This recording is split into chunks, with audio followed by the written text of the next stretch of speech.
Welcome back. If you are joining me for this video, you are interested in the story of Sapphaster, the vampire, in Atlanta.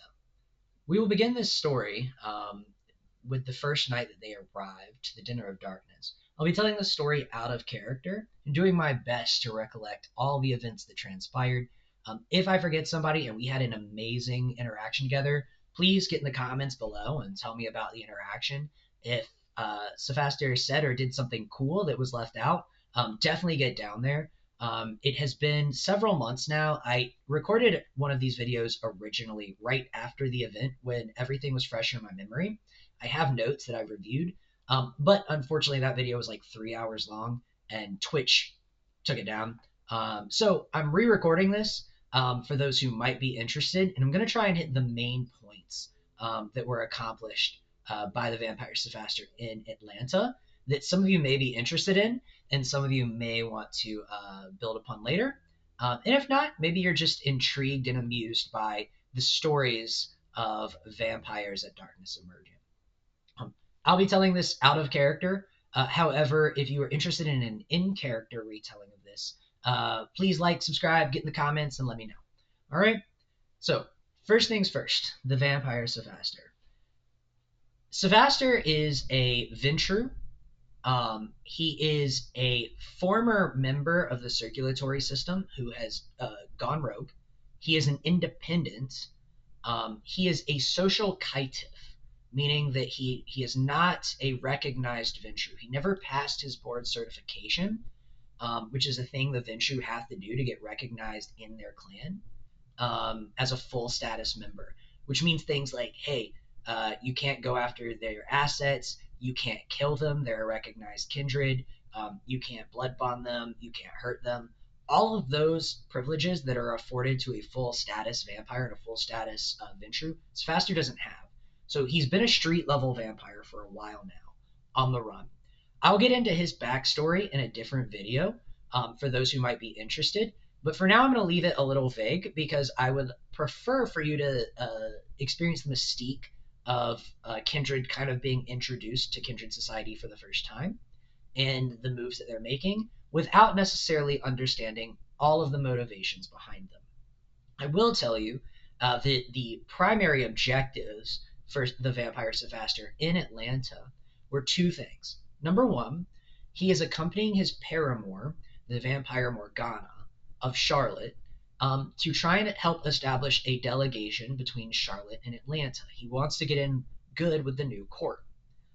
He has already taken a large step for that because Sapphaster helped fight to reclaim the city for the Camarilla. Despite being an independent, his faction did support the Camarilla's takeover of the city in their war with the Sabbat. So he's already in good in that way. But he needs to make alliances and friendships. The second thing is that prior to the event, Sapphaster has reached out to the Ventru Ignatius Reynoso, the Prince of Phoenix, in an attempt to get in front of the board and receive his certification, and has been given the task of impressing enough Ventru here, and that if he can ensure that he will become board certified by getting enough support, that Ignatius will see to it that he will appear in front of the board. If he cannot establish that support, Ignatius won't bother assembling a board. So Sapphaster arrives with those notions in hand. And he arrives to the Dinner with Darkness in a gorgeous blue dress. And this is his first opening move. So prior to arriving in the city, he has learned of a couple of the more powerful vampires and done a little bit of research into them. He has gotten dossiers provided to him about several of these kindred, and he knows that he is out of his league. He's been in front of courts before. He's been in courts in France, for instance, where he was way outclassed. And he knows from that the best thing that he can do, or that they can do, is effectively be as pretty and quiet and make friends with the popular people, and then use their natural charisma to continue to encourage people to like them. So they've arrived dressed to the nines, ready to impress and be seen as eye candy. And that goes over well. They get to sit close to the prince. They bring the prince a gift. And the very first thing that they do is speak with the prince and congratulate them on their position and reminisce upon the battle, because this is a prince that had fought in the battles themselves, and effectively make it clear that they had been on the prince's side. They, along with their paramour, present the prince with a bottle of vitae that has been spelled to keep and last for the prince's sampling, assembled from multiple kindred in Charlotte, from the court of Charlotte. The prince loves the gift, appreciates them greatly, and has them sit with her. Now, during the time that Sapphaster is presenting this gift, there is a kindred next to him, a Toreador, who is presenting a letter from a previous lover of Victoria Ash, reminiscing on how much he craves her, right in front of her new blood husband, Tigarius. And she is eating it up. She is loving presenting this letter. And it is making Victoria naturally uncomfortable. It is putting her in a position where she has to defend her relationships. And Miss Magitech did amazing, by the way. Tracy was amazing at this role. But he's noticing the dynamics that are going on here. He's particularly intrigued when he learns that Toreador had traded for this letter, that this letter had not originally found their way to them, which was something that was observed by a different kindred. And that's an intriguing notion. It will be intriguing because of a later event. So then Sapphaster is able to present to meet Victoria and Tigarius, and his partner presents a painting she had done. The vampire Morgana presents a painting that she had done of the unity of the two clans, which they are amazed by. This painting gets a lot of attention throughout the night, which was amazing.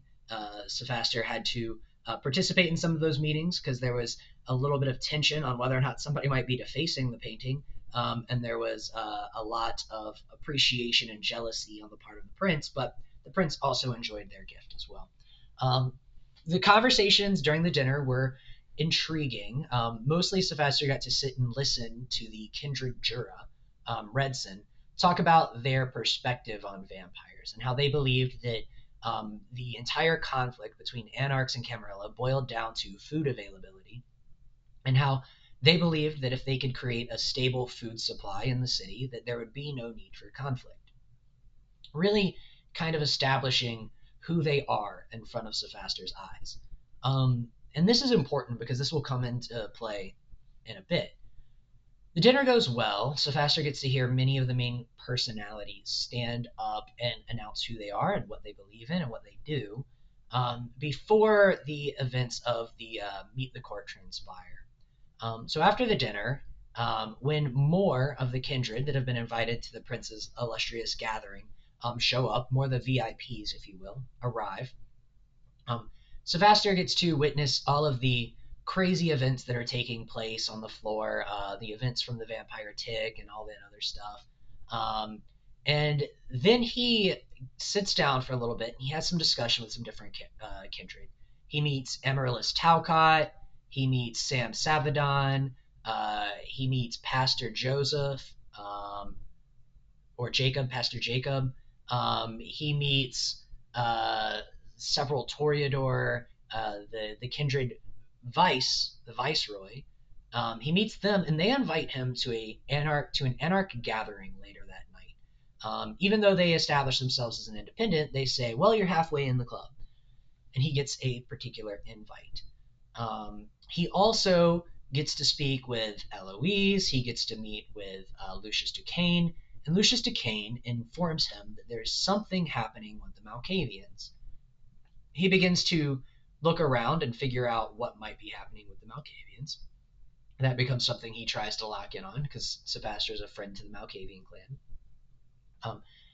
And he gets to meet with Jura Redson. He has a bit of a business negotiation with Jura Redson. So Jura Redson and Sapphaster, prior to the gathering in Atlanta, had a run-in where Jura had bought a large plot of land on Sapphaster's territory in Atlanta. and had arrived when he was looking at that territory and planning a building project, condominiums and housing project. They had run afoul of each other and needed to have a discussion about that. So Sapphaster knows that the Camarilla have now taken Atlanta because he has no status as a Ventru, and is only as strong as the independents allow him to be. He kind of knows that he can't defend that territory for very long. He could be stubborn and hold on to it and maybe put up a fight, but if the Camarilla wants it and Jura goes to the Camarilla, he will be able to get it. So Sapphaster's aware of this.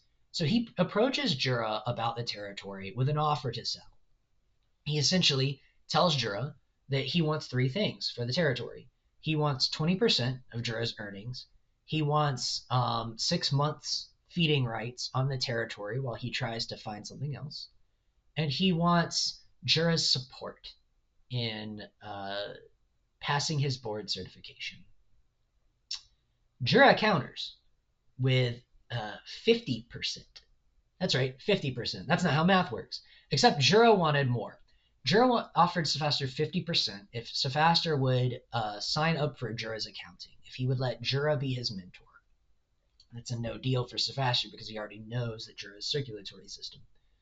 So instead, he counters again 30%, and effectively he will give Jura all the information he knows about the territory. He will tell him everything he needs to know to make even more money, and risk losing less on any of his projects, in exchange for Jura's support and the same 6 months feeding.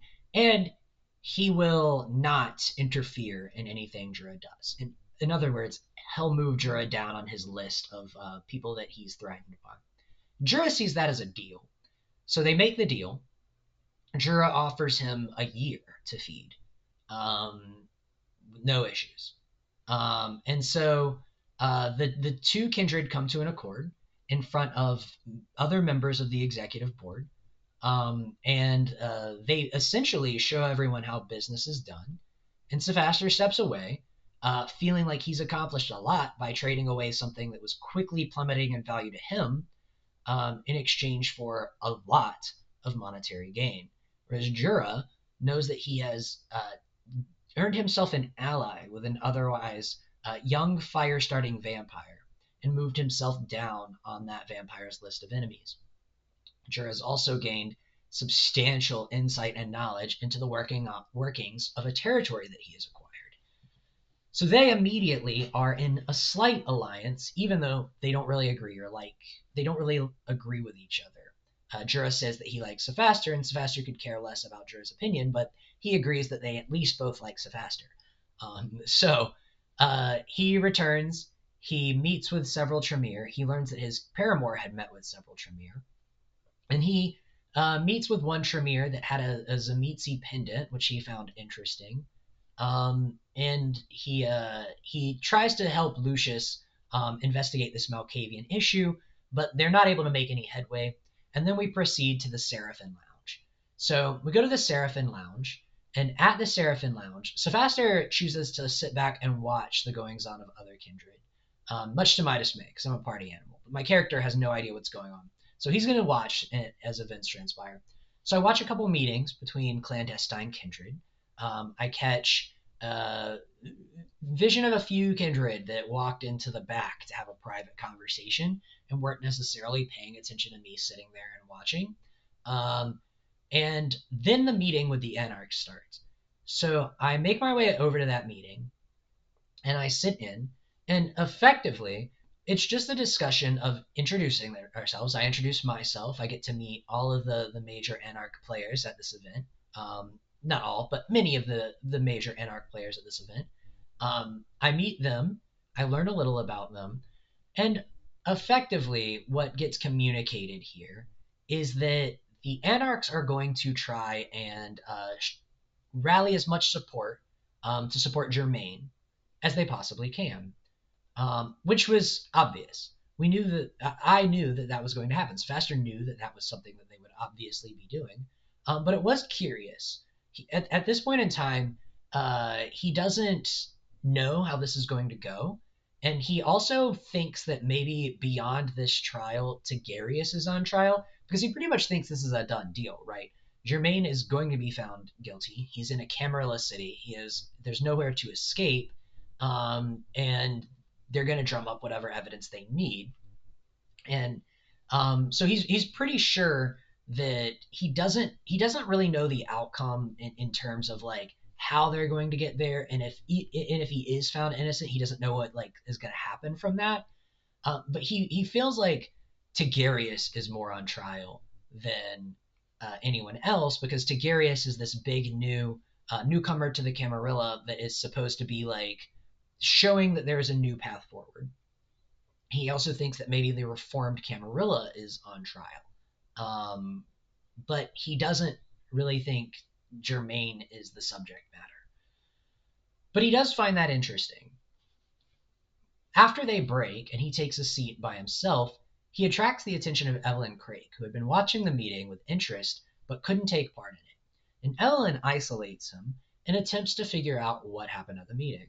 Now, she wants to entrance him, and he is mentally resistant to that. So he actually doesn't get entranced. But he recognizes that this is a chance for him to ensnare another elder.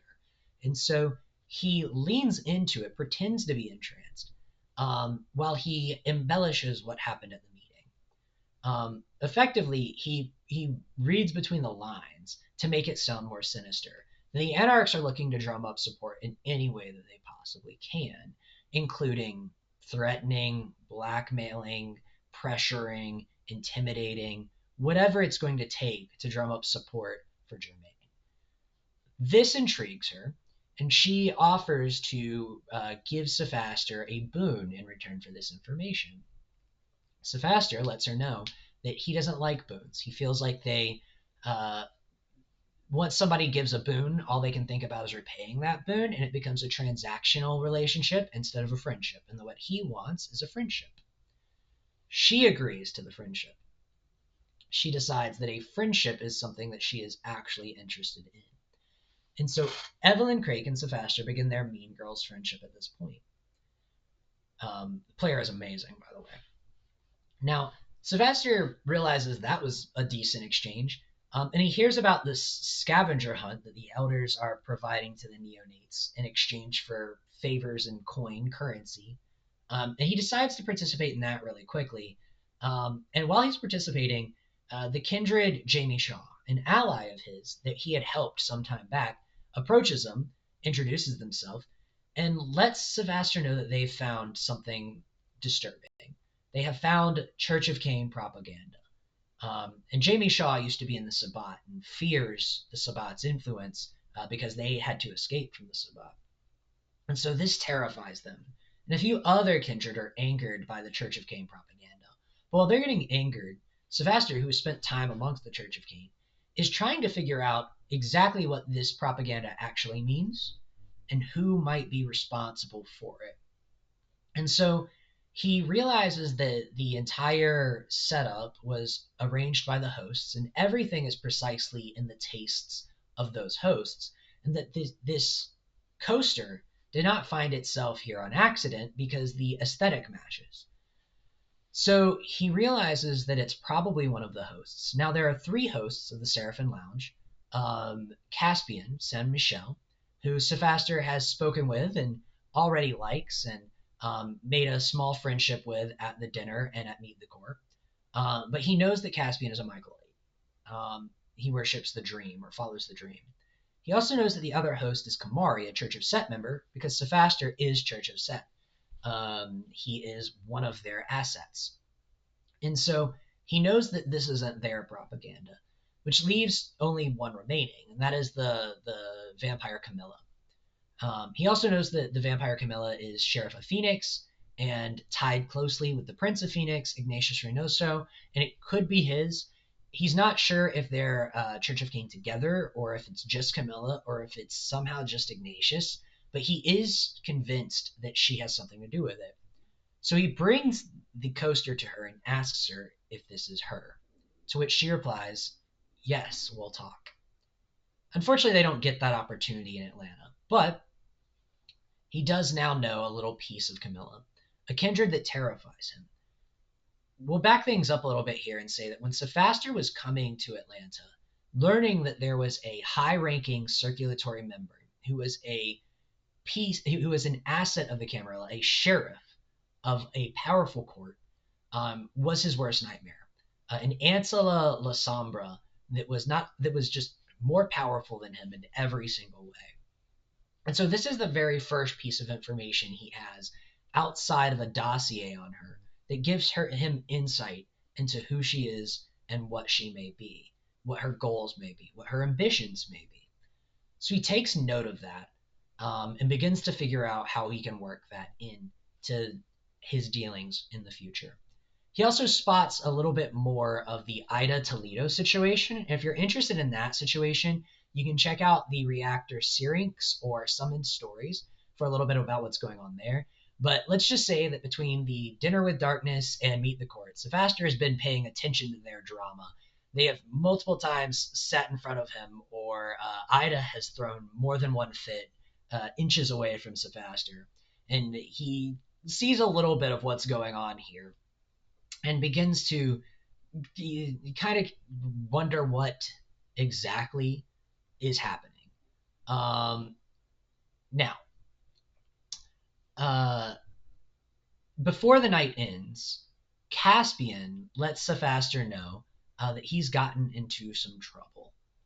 Caspian lets Sapphaster know that he may not be as useful in trying to hunt down the iconoclast as he would like to be, because somebody at the Dinner with Darkness exposed an email or a text message he had posted, saying that he regretted he was not able to bed Victoria Ash in Los Angeles when he had the opportunity. Somebody had given that to Tigarius, and now Caspian was in a bit of trouble. He was going to be called out about it the next night. He was sure of it. At this point in time, Sapphaster thinks, well, that's interesting. I know who was at the Dinner with Darkness. There's a short list of people I would put this on because there's a short list of people that seemed interested in blackmailing others. This is probably a herald or a harpy. This is probably somebody tied in with one of the major courts, somebody that could actually get some gain or amusement from this. And there's a very small list of people that would start this drama on their own, but there are some. It could be a number of people. But he has on his list, obviously, the Toreador he sat next to in the letter reading, and also Nikolai the Salubri and a few others. So, but it doesn't really matter at this point. Caspian's his friend, but he doesn't know him that well. And so he's like, well, gosh, that's your just desserts, and kind of moves on with his life, his unlife, so to speak. However, once he meets with the other members of the Midnight Congregation, he begins to miss Caspian almost immediately. So the next night, we are presented with our objective. And what we learn is that members of the Church of Cain and the Bahari have recently been attacked in Atlanta. Most of the Church of Cain has been wiped out. There may be one survivor. Most of the Bahari have been wiped out. There may be some survivors or witnesses. But they've both been attacked by what we're told is the iconoclast, who is this unknown, sort of mysterious entity that is attacking people. They have multiple times shown up. They stole some objects in LA and maybe killed some elders in LA. And so we're thinking that iconoclast might be here, and that we might be able to dig up some information on their identity, and that we need to try and stop more attacks from happening. That's a lot of our objective for being here. And so we're presented with that, and we're presented with some resources to hunt that down, and immediately make the decision that myself and Sebastian LaForce and Caspian are going to try and meet with the sheriff and find out what happened to some of these Church of Cain members, and our Bahari members, Eve and Helia, want to investigate the Bahari survivors and the witnesses and see what they can learn from that, which sounds like a good idea. And then Other members decide they're going to flit about and figure out if they can pick up any information from anything else that may be tied in with this. So we have a plan. We're also given cards that have to do with the Herald mission. Basically, trying to earn the position of Herald in the city. And they asked, does anybody care about this? To which I reply, like, I do. Um, they're like, excellent. So they hand out some of the cards to me and then some of the cards to Sebastian because we don't want them all in one place in case someone gets attacked for them. And we also don't want to trust one person entirely with what could be used as leverage. So I let them know that even though I'm interested in this, I'm willing to trade that away to help our objectives. But that I want them to make it known that I'm interested so that maybe people will come to me with valuable information and I can trade this away.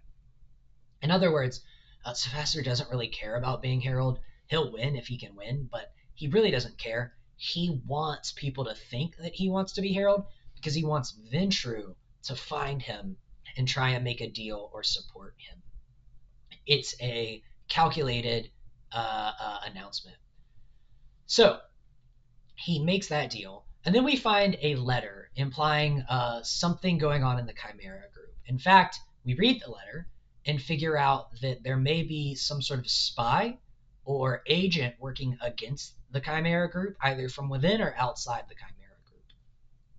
Now, our Bahari decide they're going to take that letter to one of their allies, but I quickly take note of it, write down what it says, and a kindred next to me takes a picture of it, which is suspicious. It makes them look suspicious for later events.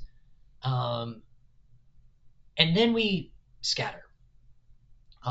Immediately, I find Eloise Windsor and speak with her about the letter and what I learned.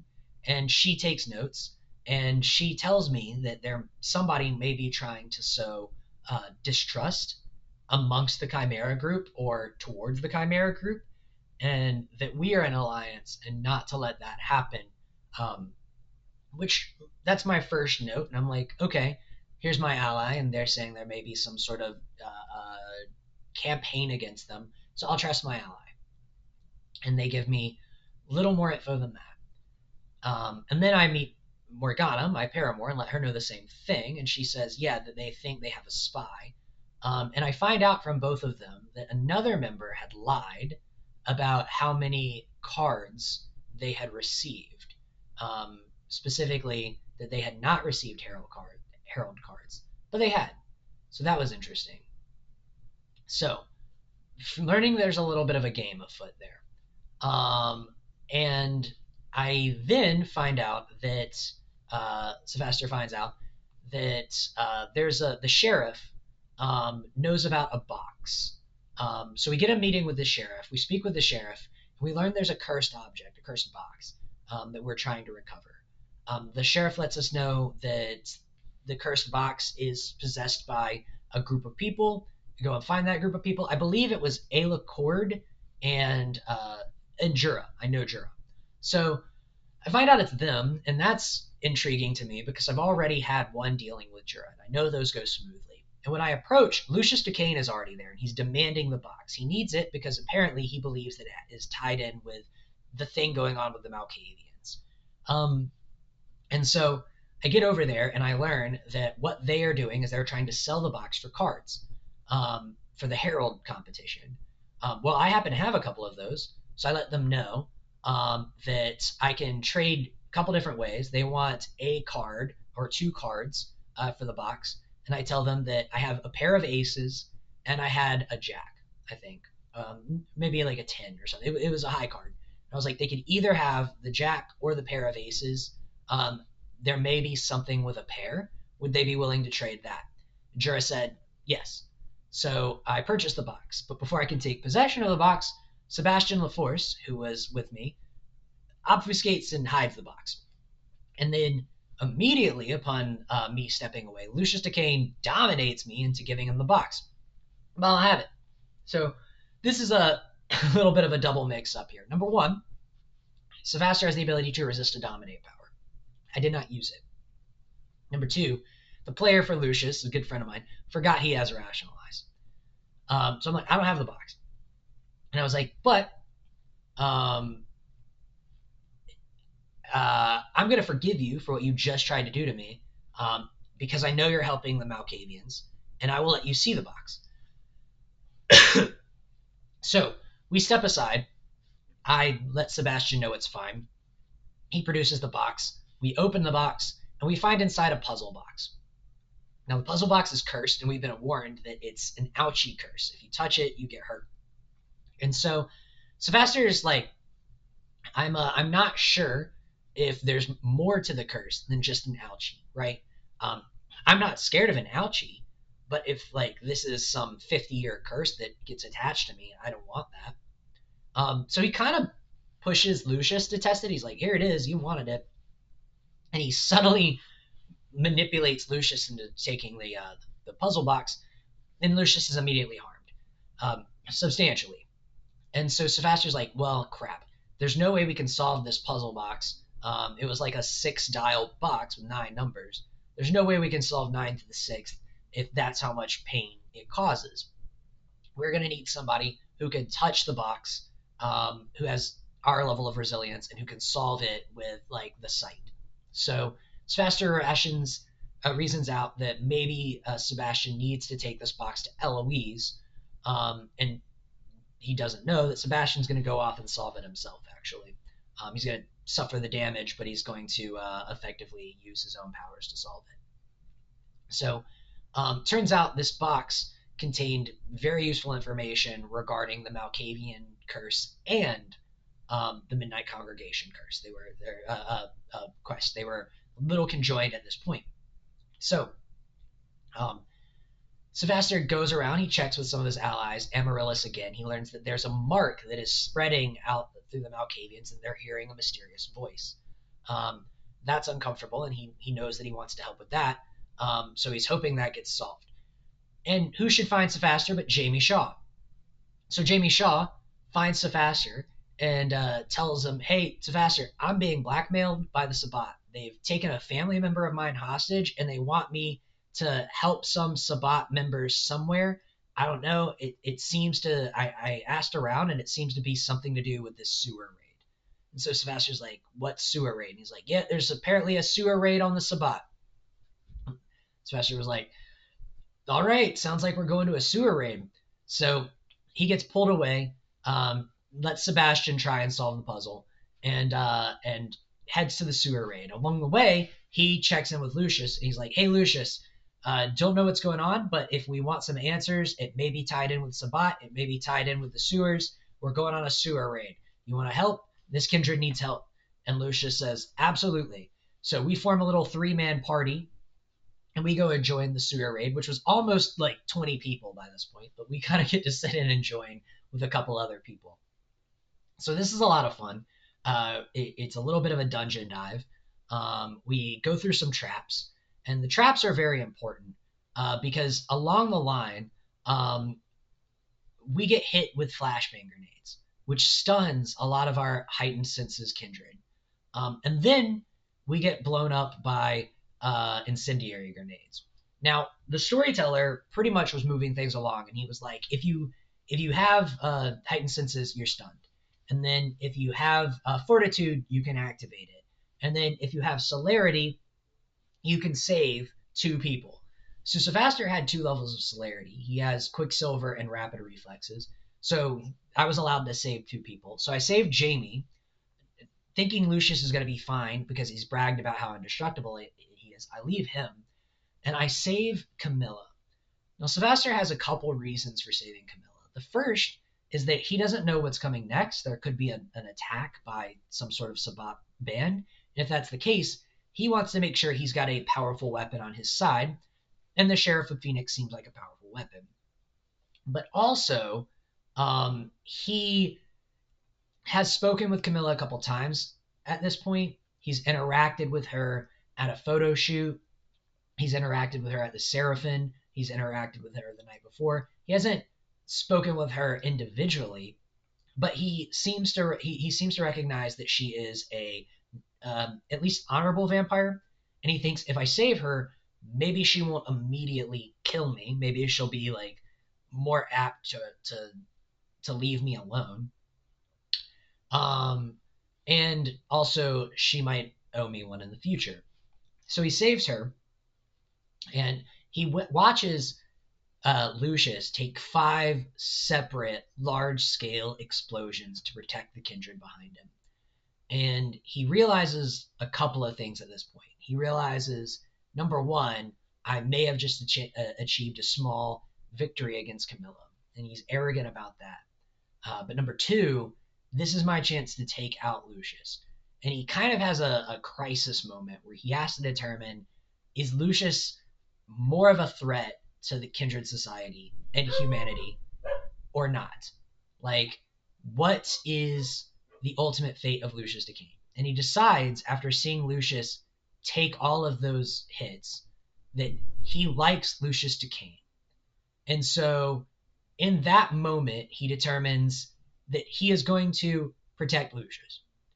So Lucius gets back up to continue on, and Lucius Sapphaster's like, no, back of the line, dude. You're beat up. There's somebody back there with the power to heal kindred. I don't understand what's going on, but I do understand you're not leading this expedition anymore. I'm taking over. And so Sapphaster gets to take over and make himself the hero of the second leg of the journey. They find the Tremere chantry. A Tremere opens it up, and Sapphaster's the first inside. And he proceeds inside, and he's like, okay, here we are. I don't know what we're doing. All the other kindred begin kind of exploring and trying to figure out. They're going for whatever objective they came here to complete. Sapphaster, again, doesn't know what's going on. He's just here to help Jamie. So he walks in as they begin to solve some other traps. But because he's like exploring and looking for threats, he's one of the first 2 kindred to like spot the incoming Tzimisce monstrosities, the Zlatka and other creatures that are coming to attack them. A wall of creatures that have been released by them breaching security. And Sapphaster's like, uh-oh. So he quick thinking, he activates awe. He gets the attention of not only all the vampires in the room, but all the monsters in the room. And then he uses his natural athleticism to kind of like lure the monsters through the room after him while he runs to the back of the line and basically looking at all of these powerful combatant kindred around him who are shifting into their horrid forms and are summoning shadows and have the ability to punch doors and crush stone columns. And he's like, help, like, kill the monsters, which they do. And he leads them back to Lucius, and he gets Lucius's attention, and he's like, he eye to eye with Lucius. He's like, this is the moment right here. You know, he doesn't say it. He just gets eye to eye with him, and he's like, I am above you if I want to be. And then he turns around, and he blocks a monster for Lucius, and he humbly says, help me. And Lucius kills the monster, and Sapphaster and Lucius solidify their alliance. And upon solidifying their alliance, they solidify this little big brother, little brother relationship. And Sapphaster has another prince in his corner.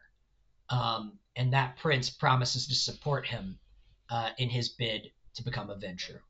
And so now Sapphaster has 2 major wins, one over Jura, one over Lucius.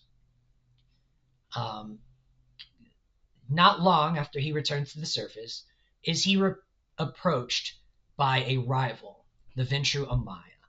Now, Amaya is everything that Sapphaster isn't. She is classy, she is elegant, she has etiquette, she has money, power, influence, the support of a prince, her prince. She's a seneschal. And so he confronts her, and she wants to know if he wants to be herald. And he goes along with it. Like, yes, I do. She's like, but you have to be Camarilla to be herald. And Sapphaster realizes that this is a moment where he sort of has her by the hook. So he turns that around. Now she's accompanied by Evelyn Creek, who we've already established Sapphaster has a little bit of a Mean Girls friendship with. right? He likes her, she likes him, and they're on board with each other. So he looks at her and says, well, I'm an independent, but if I were to win Harold, I would certainly switch sides. I would bend the knee. It would change the math, and that would be enough of a reason for me to join the Camarilla. She says, well, I also want to be Harold. Sapphaster says, well, then we have a dilemma. He says, how about this? You get to decide if I join the Camarilla or not. I have a Herald card left. I also have a secret because he had learned a little bit of the math of the game. He's like, I also know a little bit of a secret on how to win. I'll trade you both in return for a major boon and your support with me joining the Ventru. If you decide that being Herald is more important than bringing me on board as a full status Ventru to the Camarilla. Otherwise, I will owe you a debt. You give me your cards and promise to support me in my bid to become a Ventru. So he's set up a win-win. And Omaya says, I kind of want to be Herald. So Sapphaster trades, but Evelyn interjects. She says, how about minor boons? I'll give you a minor boon, and she can give you a minor boon, and I'll give you some Fang coin. This is worth a lot more than just one major boon from a neonate. And Sapphaster agrees with that deal. Now, this means Evelyn is playing us because Evelyn already knows that Sapphaster doesn't like to hold boons over people. She knows that he's not going to force her into something that she doesn't want to do. But a major boon was too good to pass up against Omaya, so he was going to take that in order to force a rival into being loyal to him. So she plays both of us by getting these cards and this info for Omaya. Doesn't necessarily, to my knowledge, tell Omaya the secret she knows about the boons. So now he has Omaya's support. While he's looking around and trying to find his paramour, because in the Tremere lair, he had taken notes and pictures of documents and secrets that he wanted to give her, he is approached by Ignatius, who simply hands him a coin and says, Phoenix is in your debt. And then he spots Camilla walking behind, who gives him eyes for a moment. And Sapphaster realizes, I have the support of Ignatius. Whether or not he meant that when he saved Camilla, I'll leave to your interpretation. But he's like, that's 4. And so now he has Jura, Lucius, Ignatius, and Omaya supporting him.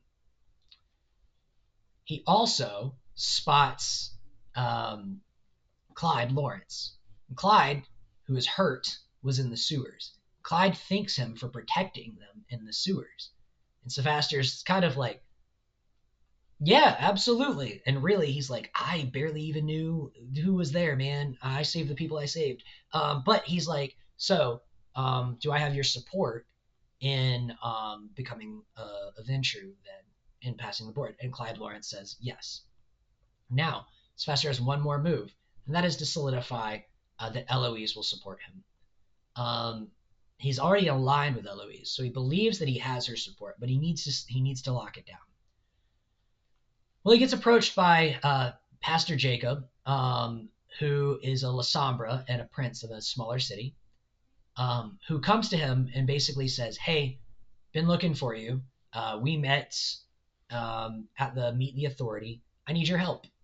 And Sapphaster learns that he is being roped into a prisoner exchange with between the Camarilla and the Anarchs.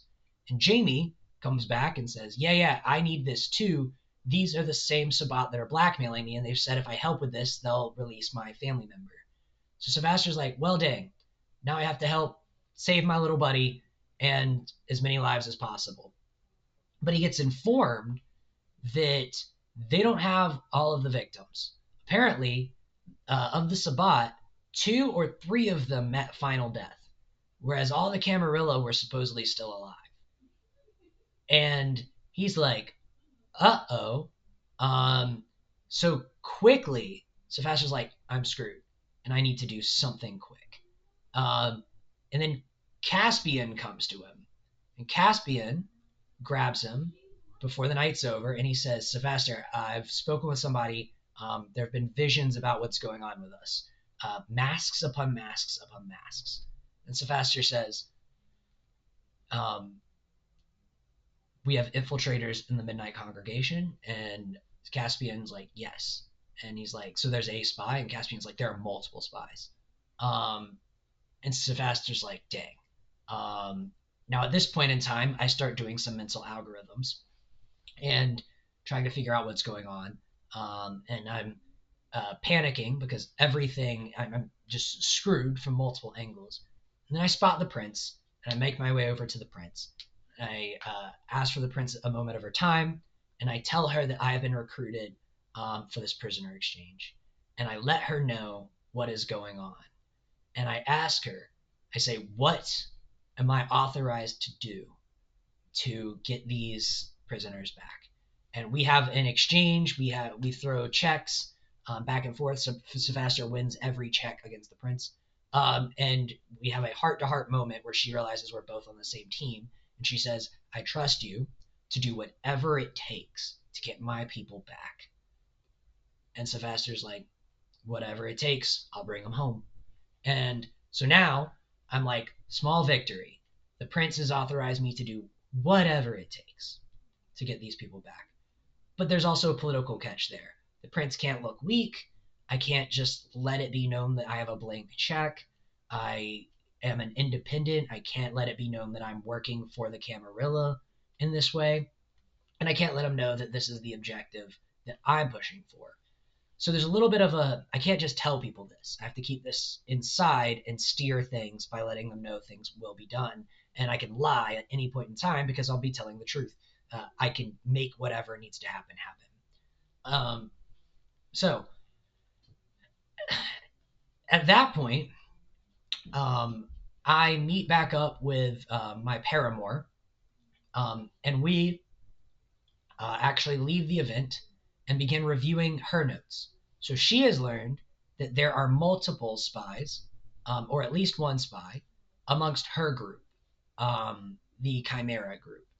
And she has assembled a bunch of documents, and she has learned through her powers of aspects that some of these documents are fake and some are real. What we end up learning is that the most important thing is that there's a brunette kindred that is definitely confirmed to be one of the spies, and they have an accomplice. And the brunette kindred has a red stone, and we know that red stones can be accompanied by blood sorcery rituals. So we quickly start working down the list, and we come up with a couple of possibilities. Number one, Cohen Gardner, who's an ally of mine, and his partner could be responsible. Adelicia, they could be responsible. That's the lowest on the list.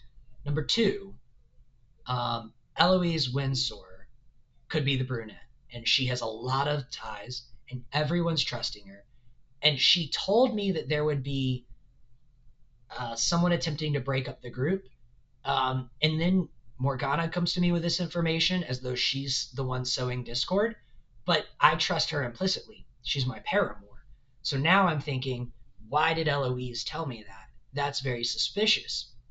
Maybe Eloise is responsible. And the last thing that I start to think is, well, hold on, if you have two spies and I have multiple spies, the court of Portland is a powerful court, and Eve and Felix are powerful enough to be the iconoclast together. And they also have an intelligent Harold and Helia.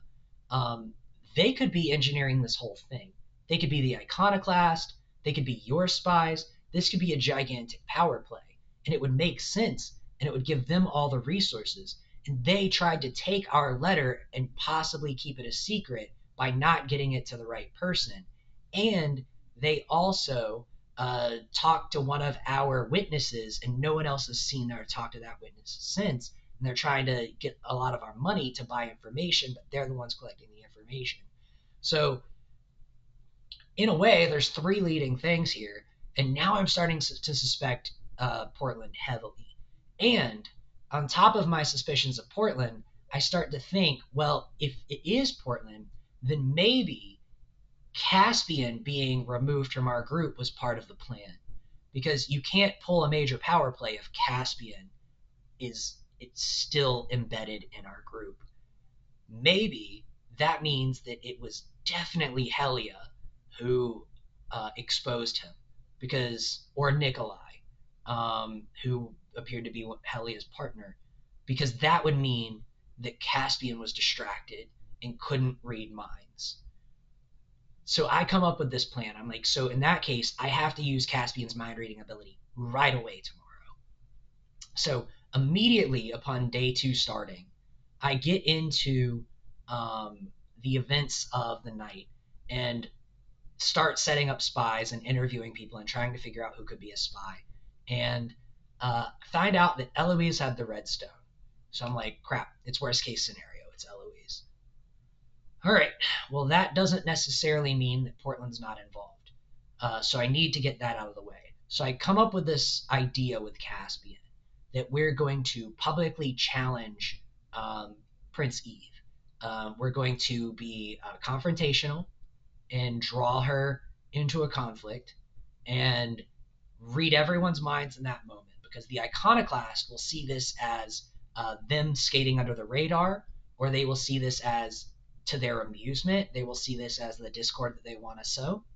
Um, and anyone who's innocent will either be very confused or anxious or feel like we are ripping each other apart. But we know what we're looking for. And so Sapphaster challenges Eve, which worked, made sure to signal the player on, made sure to make sure they were fine with this, and Sapphaster signals Eve, and immediately Caspian's like, it's not her, which is unfortunate because it results in Sapphaster having to promise a major boon for her respect, um, because she gets the support of Camilla, who stands shoulder to shoulder and lets it be known that the Sanguine Alliance will stand against this sort of disrespect, despite previous night's events and me saving Camilla. So this shows that the Sanguine Alliance is strong. And Sapphaster realizes that he's overstepped and that the prince is not going to let him off easy for the embarrassment. So he promises the boon, and Caspian reads everyone else's mind. And then Caspian's like, it's got to be down to Waldorf, who's a concrete wall, man. I had tried to get Waldorf to slip up. Caspian's tried to read his mind. This man is accidentally winning every check and making him the most suspicious person. And then Helia had won her check, which was a problem. But at this point, the math is set. If it's no one and there are multiple spies, then it's Waldorf and Helia. Somehow they've worked this out together. So we set up spies on them, to keep tabs on them and watch them. And everyone else, we've cleared. And we've let Sebastian know this, that everyone else we've cleared.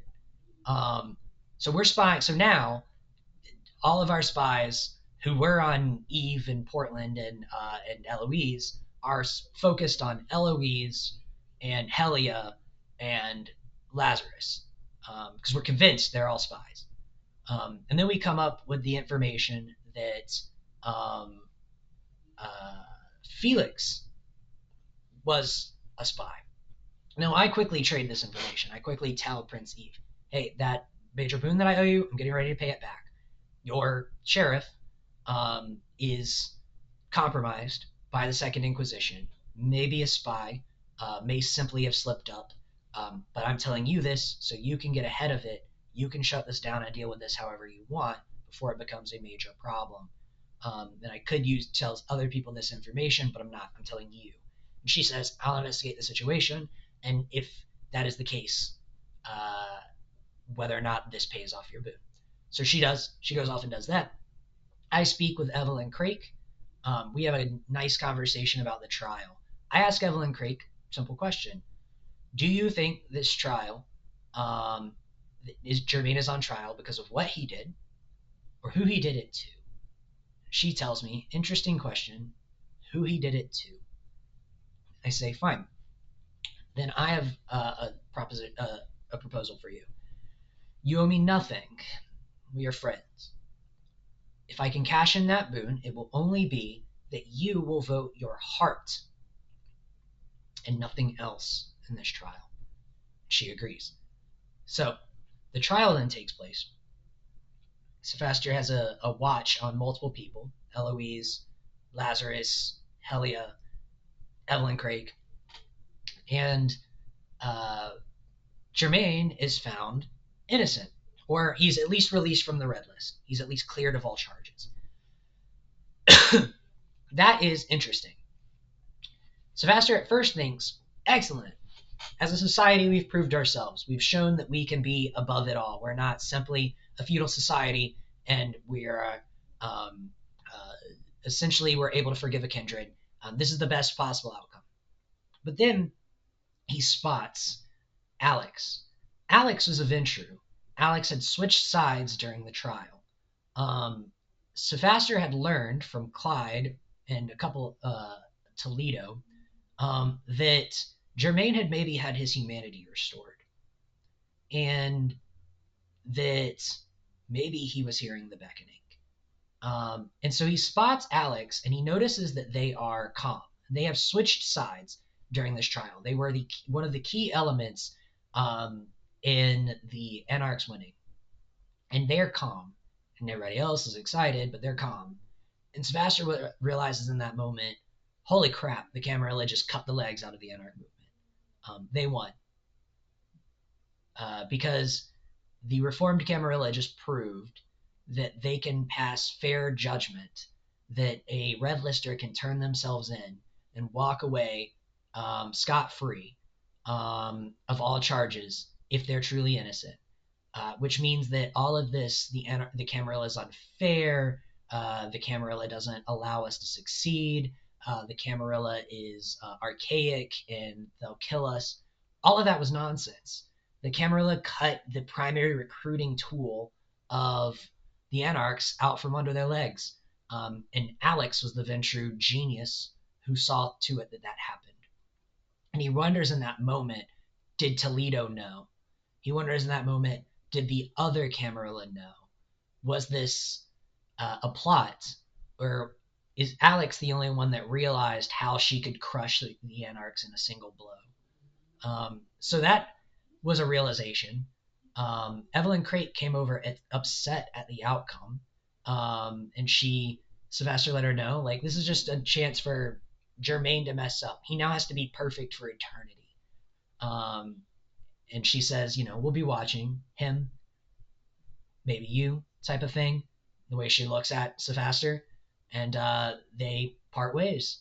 And then Sapphaster goes to the prisoner exchange. So at the prisoner exchange, I have an amazing moment. My character beforehand, we had sent a list of the tarot cards that each Ventru was in a list, and Sapphaster had been the high priestess. And out of complete coincidence, Rowan, a Malkavian who had been doing tarot readings all week, she tells Pastor Jacob, basically, I did a reading and I got the high priestess, which means this is all going to go okay. Right as I'm sitting down at the table, which is kind of awesome. So I stole that moment. That moment will belong to me now. Thanks for that, Rowan. I left her a message and talked to her about it. But yeah, stealing that moment forever. Sapphaster will be the high priestess, at least in my titles. But we sat down, we had our discussion. We'd actually done this a couple of times. Turns out across from us is Eve, Camilla, another La Sombra, and a Toreador. Basically, my worst nightmare sits down, and I'm like, well, damn. And then on my side, I've got a La Sombra who's trying to give the whole cake away, and a Malkavian that's a little crazy, Jamie Shaw, who wants to fight every member on the other side of the table, my partner Morgana, who wants to fight every member on the other side of the table. We get through most of the negotiations. I actually had a life event I had to pull out of the game before we finished everything. But one of my suggestions was used, and that was Tigarius would preside over the exchange. That way, both sides could feel protected during the exchange. Sapphaster offered their transportation assets as a third party in the exchange to be used, and ensured protection. And the other side established that there was a location that they could use, that they had established, and that this would get all of the everyone freed. So that they got everyone freed in that way. Um, and we essentially concluded the prisoner exchange. We got everything we wanted, which was the 5 Venture back. The Sabbat basically fleeced us. We gave them everything that they wanted, which Sapphaster also noticed, that they basically won that negotiation. And so he now wonders if Eve and Camilla are as divorced from the Sabbat as they want to be, because they were pretty much pushing for everything. And whether it was blackmail or something else that came into play, um, all of the prisoners uh, were returned, but the Sabbat were promised a lot extra. They got to get new embraces.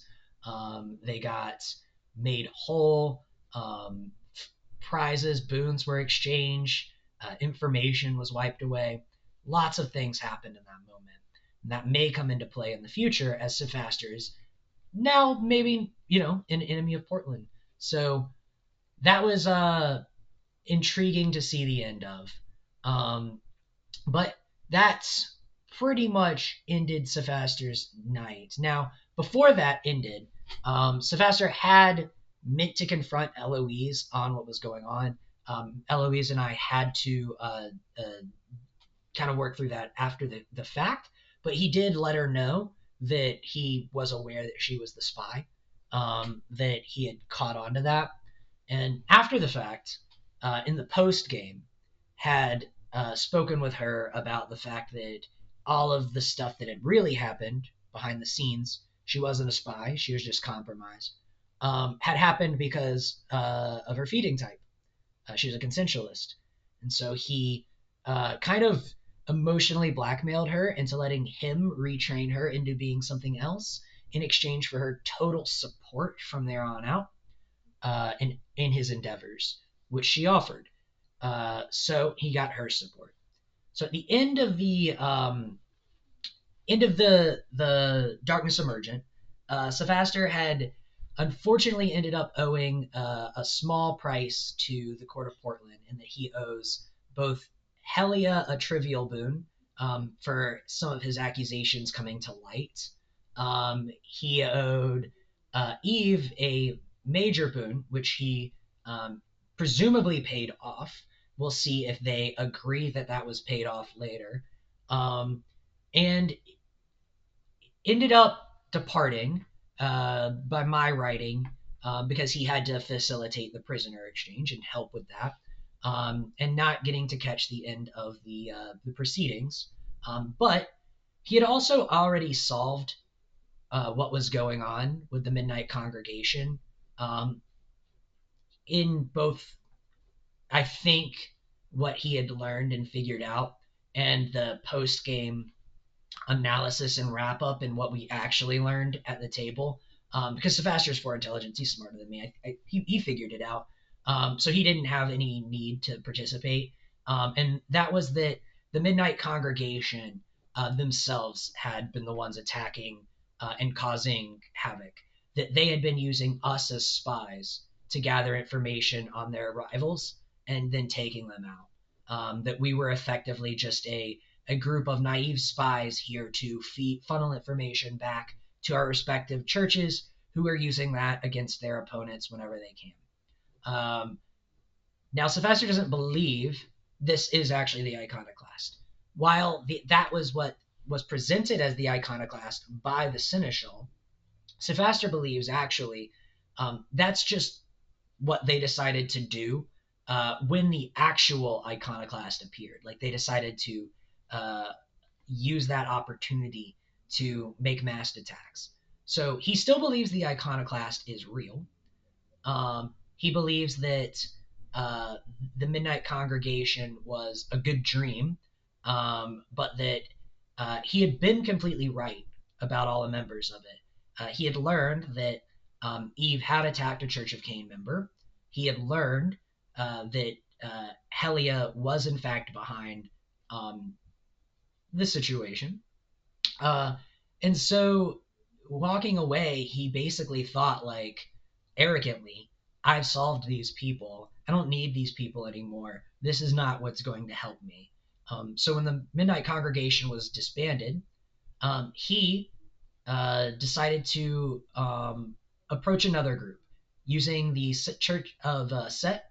He is going to be joining a new group dedicated towards archaeology of the elders and artifacts and devices, something that can help him against the real iconoclasts. But that is my journey in Atlanta. There was another night of role playing, the photo shoot. We did some role play there. That was a salon. It was one of the best nights of role playing. I may do a future video for that. If you're interested in that breakdown, let me know. Get in the comments, like and subscribe, and I will reveal what happened at the photo shoot. Oh, so many accusations of diablerie flying around in that one. Many other kindred that I want to give a shout out to, the kindred that played De Corazon, Alice, again, Amaryllis Talcott, who I had multiple encounters with, and Sam Savadon, who were part of this story that got somewhat cut out. Um, all of the lovely kindred I sat around the fire talking with.